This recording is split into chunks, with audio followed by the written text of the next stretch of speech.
Quand ça fait un jour que tu joues à Brawl Stars, tu joues comme ça. T'arrives pas à te déplacer, t'essaies vaguement de viser, mais tu contrôles rien, et c'est normal, tu viens de commencer, t'es nul, et le seul brawler que t'as, c'est Shelly. Par contre, quand ça fait une semaine que tu joues à Brawl Stars, tu commences à comprendre les boutons.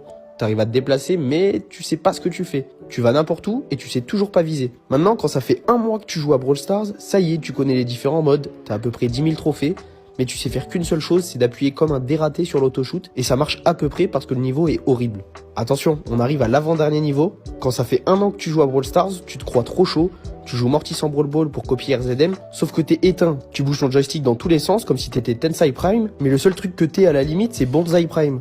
Et enfin, quand ça fait 8 ans que tu joues à Brawl Stars, déjà tu connais Huile d'Olive, donc tu t'abonnes et tu mets la vidéo en favori. Mais en plus de ça, tous tes mouvements sont calculés.